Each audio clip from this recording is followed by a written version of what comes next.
আজকে বেনজির বা আজিজ কিন্তু শুধুমাত্র দুইজন নয়, আজকে সব জায়গায় অনিয়ম।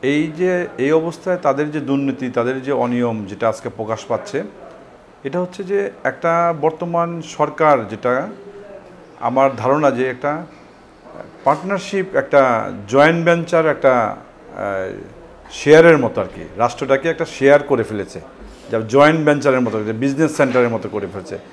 সেখানে সরকারি কর্মকর্তা কর্মচারী, সেখানে বিভিন্ন ঊর্ধ্বতন কর্মকর্তা কর্মচারী, সেখানে শিক্ষক, সেখানে সাংবাদিক, সেখানে লেখক, সেখানে খেলোয়াড়, সেখানে বুদ্ধিজীবী।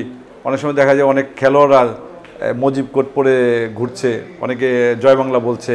আসলে ওইটা উনি খেলোয়াড় ছিল আগে, কিন্তু এখন কিন্তু সে শেয়ারের একটার মধ্যে ঢুকে গেছে। সে একটা এই যে দেশকে লুটপাটের একটা অংশীদার হিসেবে সেরকম বুদ্ধিজীবী বা কোনো সময় একটা ফিল্ম স্টার, তিনিও জয় বাংলা বলছে।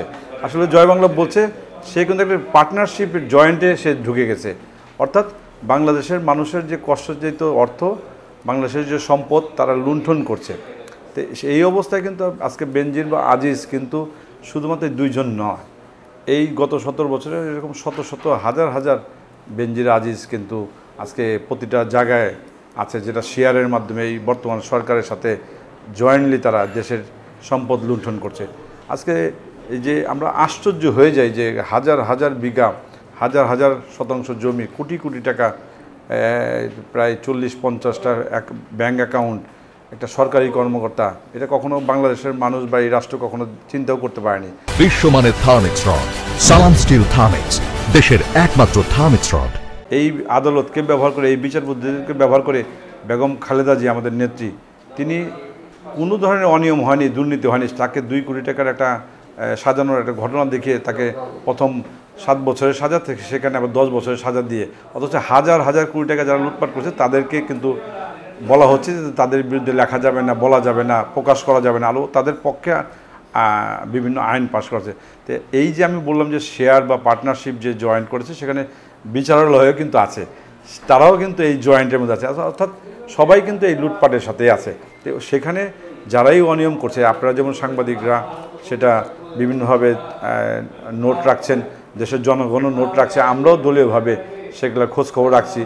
আমরা সেই সময় মতো অবশ্যই আমরা এগুলার প্রকাশ ঘটাবো, যারা যে এগুলোর সাথে অনিয়ম দুর্নীতির সাথে জড়িত আছে। প্রতিটা জেলায় জেলায় কিন্তু আমাদের কর্মসূচি, এবং এই পর্যন্ত প্রায় 35টা টিম আমাদের জাতীয় যুবদলের কাজ করছে। সেই যুবদলের টিম প্রতিটা জায়গায় জায়গায় ঘুরে আমরা তৃণমূল কর্মীদেরকে সংগঠিত করছি, সম্বোধনা দিচ্ছি, আমাদের বার্তা পৌঁছে দিচ্ছি, এবং তাদেরকে আমরা জাগ্রত করার চেষ্টা করছি। এইভাবে আমরা তৃণমূল পর্যায় থেকে একটা ওয়ার্ড, ইউনিয়ন, থানা, জেলা পর্যায় থেকে আমরা আবার ঘুরে দাঁড়ানোর চেষ্টা করছি।